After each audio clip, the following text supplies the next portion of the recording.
इस मूवी को शुरू करने से पहले हमें द लायन किंग का कुछ थोड़ा सा सीन दिखाया जाता है, जहां हमें दिखाया जाता है कि अब सिम्बा द ब्राइट लैंड का राजा बन चुका है। सभी जानवर उसे राजा के रूप में स्वीकार करते हैं। दूसरी तरफ हमें सिम्बा की बीवी को दिखाया जाता है, जो कि रास्ता भटक गई थी। उसे घर का रास्ता नहीं पता था, वो बस सिम्बा का इंतजार कर रही थी। उसे इस बात की उम्मीद थी कि सिम्बा उसे जरूर ढूंढ लेगा। यहाँ दोस्तों हमें दिखाया जाता है कि सिम्बा की एक बेटी हुई है जिसका नाम है क्यारा। यहाँ सिम्बा अपनी बेटी से कहता है कि मैं तुम्हारी माँ को ढूंढने के लिए जा रहा हूँ, तब तक के लिए तुम डोमोन और बम्बन चाचा के साथ रहना। जाने से पहले सिम्बा इन दोनों से कहता है कि क्यारा का ख्याल रखना, मैं उसकी माँ को ढूंढ करके जल्द ही उसे वापस लेकर के आऊंगा। इसके बाद सिम्बा अपनी बीवी को ढूंढने के लिए निकल जाता है और इधर जो डेमोन और बोम्बा थे वो क्यारा को शैतान कहानियाँ सुनाना शुरू कर देते हैं। वो कहानी थी स्कार और सिम्बा के बारे में कि कैसे सिम्बा ने स्कार को हराया। उसी वक्त वहाँ पर रफीकी यानी कि क्यारा के दादाजी आ जाते हैं, जो कि क्यारा से कहते हैं कि आज मैं तुम्हें एक ऐसे राजा की कहानी सुनाने वाला हूँ जिसका नाम था मुफासा।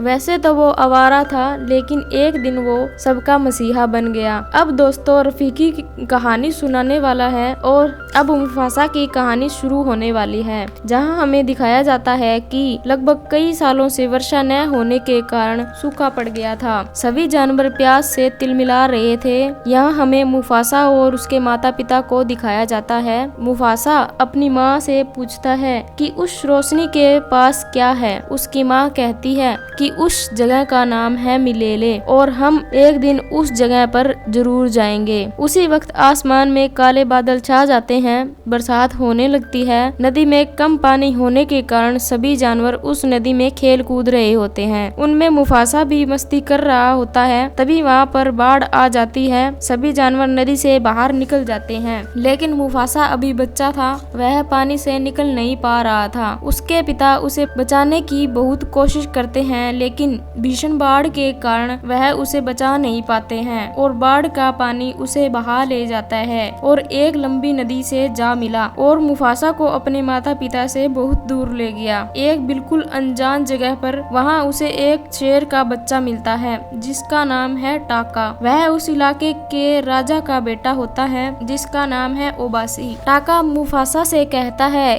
कि एक राज की बात है जो मैं तुम्हें बताना चाहता हूँ। मुफासा कहता है कौन सी बात? टाका कहता है कि तुम्हें कोई खाने वाला है। तभी वहाँ पर दो मगरमच्छ मुफासा की ओर आ रहे होते हैं। टाका उसे बचाने की कोशिश कर रहा होता है। तभी वहाँ पर टाका की माँ आ जाती है जिसका नाम ऐसे होता है। वह उन दोनों को बचा लेती है। टाका अपनी माँ से कहता है हम मुफासा को अपने साथ लेकर चलते हैं। ऐसे टाका से कहती है तुम नियम जानते हो, ओबासी कभी नहीं अपनाएंगे एक आवारा को। तभी मुफासा कहता है मैं कोई आवारा नहीं हूँ, मैं तो बस खो गया हूँ। तभी टाका की माँ उसे अपने साथ ले आती है। अब हमें टाका के पिता यानी के ओबासी को दिखाया जाता है, जो मुफासा को देखकर गुस्से में आ जाता है। तभी टाका कहता है कि बाबा ये मुझे मिला है। तभी ओबासी कहता है कि हम अजनबियों को मुंह नहीं लगाते। तभी मुफासा कहता है मैं बहुत बहादुर शेर बच्चा हूँ। तभी ओबासी टाका से कहता है तुम दोनों दौड़ लगाओ, अगर टाका तुम जीते तो हम इस पिल्ले को एक निवाले में खा जाएंगे। तभी टाका की माँ कहती है वो जीतेगा तो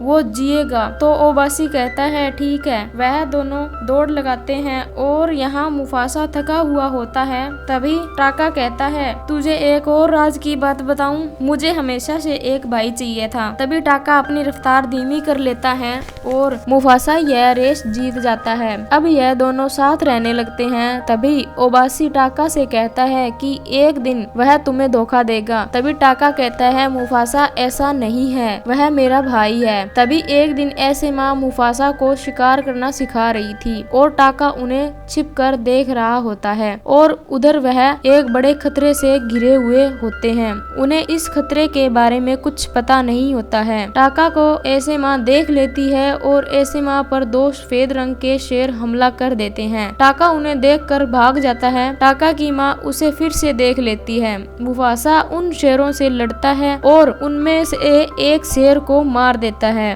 और दूसरा वहां से भाग जाता है। मुफासा जख्मी हुई ऐसे माँ को अपने इलाके में ले आता है। ऐसे उबासी से कहती है कि वो राक्षस थे, भूत जैसे। ऐसे शेर मैंने कभी नहीं देखे। और वह कहती है मुफासा ने मेरी जान बचाई है। ओबासी मुफासा से कहता है हम तुम्हारे कर्जदार हो गए। मुफासा कहता है कि वो एक दिन में हमला करने आ जाएंगे। ओबासी अपने शेर को भेजकर पता लगाता है। दरअसल जो एक सफेद शेर को मुफासा ने मारा वह वहाँ के राजा किरोस का बेटा था। जो जिंदा शेर वापस आया था उसको किरोस ने अपनी शेरनियों के हवाले कर दिया। अब हमें ओबासी और उसके बेटे टाका को दिखाया जाता है। टाका कहता है मैं वहाँ पर था, मैं डर गया था, तभी मैं वहाँ से भाग आया। ओबासी कहता है कोई बात नहीं, यह तो हर नवाब करता है। अब हमें शिकारु को दिखाया जाता है जो ओबासी ने पता लगाने के लिए भेजा था। शिकारु कहता है वह हमला करने आने वाले हैं। ओबासी कहता है हमें शाही खून को बचाना होगा। ओबासी टाका से कहता है तुम्हें यहाँ से बहुत दूर जाना होगा। ओबासी मुफासा से कहता है तुम्हें इसके साथ जाना होगा। मुफासा ऐसे माँ के पास आता है और कहता है हम कहाँ जाएंगे माँ, आपके सिवा मेरा कोई घर नहीं। तो ऐसे माँ मुफासा से कहती है कि देखो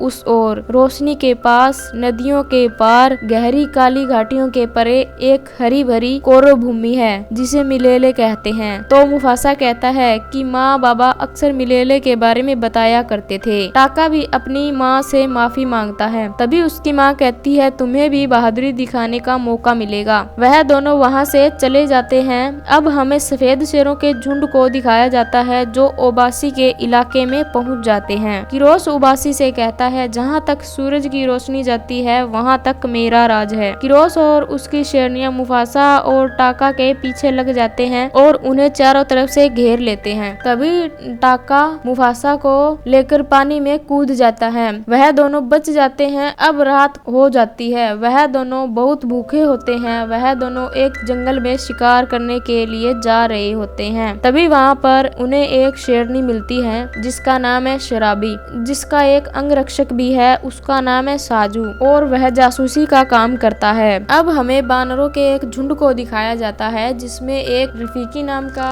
वानर भी होता है। एक बार रफीकी के पीछे बानरों के झुंड में एक चीता आ जाता है। वह सभी मुश्किल से अपनी जान बचाते हैं। तभी सभी वानर रफीकी को अपने लिए खतरा मानने लगते हैं और रफीकी को अपने ग्रुप को छोड़कर जाने के लिए कहते हैं। रफीकी वहां से चला जाता है और तभी वहां पर रफीकी के सामने मुफासा आ जाता है रफीकी का शिकार करने के लिए। तभी रफीकी मुफासा से कहता है अगर तुम मुझे खा जाओगे तो तुम कभी भी मिलेले नहीं पहुंच पाओगे, मैं वहां कई बार जा चुका हूं। तभी मुफासा रफीकी से कहता है तुम हमें मिलेले ले चलोगे तो हम तुम्हें जिंदा रखेंगे। अब मुफासा रफीकी से पूछता है कि क्या तुम्हें मिलेले का रास्ता पता है। उसके बाद रफीकी कहता है कि मेरा भाई अब भी वहीं पर है, मैं उससे मिलने के लिए ही तो जा रहा था, मुझे रास्ता अच्छे से पता है, मैं तुम लोगों को वहां तक ले जा सकता हूँ। लेकिन दोस्तों मैं आप सभी को बता दूं कि रफीकी जो कुछ भी अपने भाई के बारे में बोल रहा है वह सब कुछ झूठ बोल रहा है, लेकिन हाँ उसे मिलेले जाने का रास्ता सच में पता है। अब अगले दिन सुबह में जो शराबी थी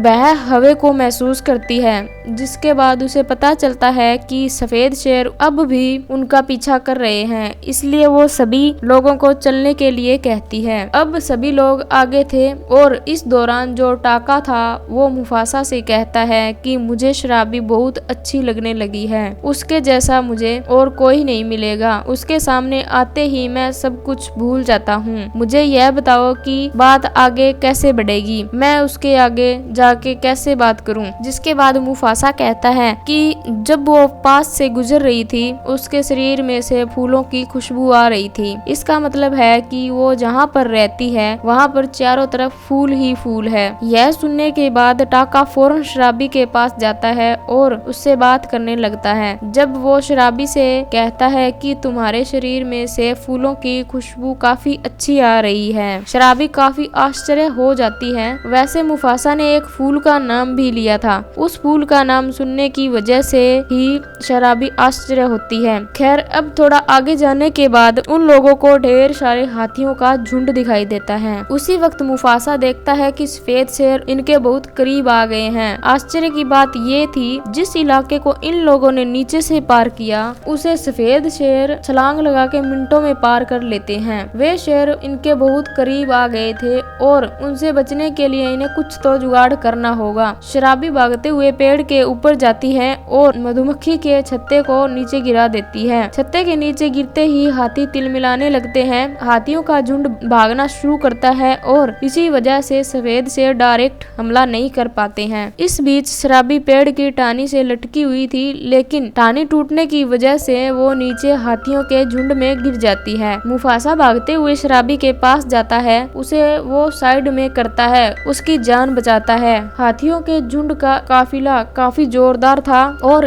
इसी काफिले की वजह से पहाड़ों का जो मीनार बना हुआ था वो टूट जाता है, जिसकी वजह से अब सफेद शेर एक साइड से दूसरी साइड नहीं जा पाते हैं। हाथियों के चले जाने के बाद रफीकी फौरन भाग करके शराबी के पास जाता है और कुछ उसका इलाज करता है, जिसकी वजह से शराबी होश में आ जाती है। जब वो होश में आती है तो वो पूछती है कि मेरी जान किसने बचाई। यहाँ मुफासा खुद कहता है कि वो टाका था, टाका ने तुम्हारी जान बचाई। यह सुन टाका भी मुफासा को हैरानी से देखने लगता है। शराबी बाहर आती है और वो टाका को दिल से शुक्रिया कहती है, लेकिन जब रफीकी यह सब सुनता है तो उसे मुफासा के ऊपर नाज हो रहा था, क्योंकि रफीकी सब जानता था। अब इसके बाद थोड़ा और दूर चलने के बाद ये लोग रोशनी के बहुत करीब आ जाते हैं। अब ये लोग इस बर्फीले पहाड़ को पार करने के बाद ये लोग मिलेले पहुंच जाने वाले थे। ये लोग बर्फ को पार कर रहे थे। समस्या की बात ये थी कि इनके पैरों के निशान थे वो यहाँ छूटे जा रहे थे। इसलिए मुफासा साजू से रिक्वेस्ट करता है कि वो जाकर के पैरों के निशान मिटा दे। साजू जाकर बर्फ को गिराता है, जिसकी वजह से पैरों के निशान मिट जाते हैं। जब सफेद शेर यहाँ पर आकर पहुँचे तब उन्हें पैरों के निशान नहीं दिखाई दिए, इसलिए वो बौखला जाते हैं। लेकिन अब ये लोग सेफ थे, क्योंकि पैरों के निशान ना मिलने की वजह से सफेद शेर इनका पीछा करना बंद कर देते हैं। तो इस तरीके से अब ये लोग आगे बढ़ते हैं, क्योंकि इन्हें डरने की कोई जरूरत नहीं थी। लेकिन इस बीच मुफासा कुछ ऐसी बातें करता है और कुछ हरकतें करता है जिसकी वजह से शराबी को पता लग जाता है कि उसकी जान टाका ने नहीं बल्कि मुफासा ने बचाई है। शराबी को ये भी मालूम चल जाता है कि उसके शरीर में से जिस फूल की महक आ रही थी उस फूल का नाम मुफासा ने ही टाका को बताया। हालांकि मुफासा अब भी अनजान बनने की कोशिश कर रहा था, लेकिन ज्यादा समय तक वो अनजान नहीं बन पाता है और वह एक दूसरे को पसंद करने लगते हैं। यह बात टाका बर्दाश्त नहीं कर पाता है और वह अपने पिता की कही हुई बात को याद करता है और वह यह सोचता है कि मुफासा ने मुझे धोखा दिया है। दरअसल टाका शराबी से प्यार कर बैठता है। इसी बीच वह सफेद शेरों के राजा किरोस के साथ हाथ मिला लेता है। अब टाका कुछ निशान छोड़ता है, जिसकी वजह से सफेद शेर फिर से इनका पीछा करने लगते हैं। अब यह सब मिलेले पहुंच जाते हैं। मुफासा बहुत खुश होता है और इतने में वहां पर सफेद शेरों का झुंड आ जाता है और मुफासा को सफेद शेर घेर लेते हैं। तभी वहां पर टाका आता है, जिसकी वजह से मुफासा को पता चल जाता है कि यह सब टाका ने किया है। सफेद शेर मुफासा पर हमला कर देते हैं। मुफासा सफेद शेर को पहाड़ से नीचे गिरा देता है, जिसकी वजह से उसे थोड़ा वक्त मिल जाता है जानवरों से बात करने के लिए। मुफासा जानवरों से कहता है कि अगर आज तुम लोगों ने मेरा साथ नहीं दिया तो ये कल फिर आएंगे तुम्हारा शिकार करने। मुफासा की बात सभी जानवर मान लेते हैं और मुफासा का साथ देते हैं। मुफासा और सफेद शेर लड़ रहे होते हैं, तभी बीच में टाका आ जाता है और कहता है इसे मत मारो। तभी मुफासा और सफेद शेर गहरे पानी में गिर जाते हैं। मुफासा एक बड़े पत्थर को आता देखकर मौका पाकर सफेद शेर को उसके नीचे गिरा देता है और वह पानी से बाहर आने की कोशिश करता है। तभी टाका उसे पानी से खींचकर बाहर निकाल देता है। मुफासा को यहाँ उसकी खोई हुई माँ भी मिल जाती है और अब टाका मुफासा से माफी मांगता है। मुफासा टाका को माफ कर देता है और अब हमें कियारा और उसके दादाजी को दिखाया जाता है, जो कि कियारा को यह कहानी पूरी सुना देते हैं। और कहानी खत्म होने के बाद कियारा के माता पिता भी आ जाते हैं। कियारा का एक भाई उनके साथ होता है और यहीं पर ही मुफासा द लायन किंग का दी एंड हो जाता है। Thanks for watching.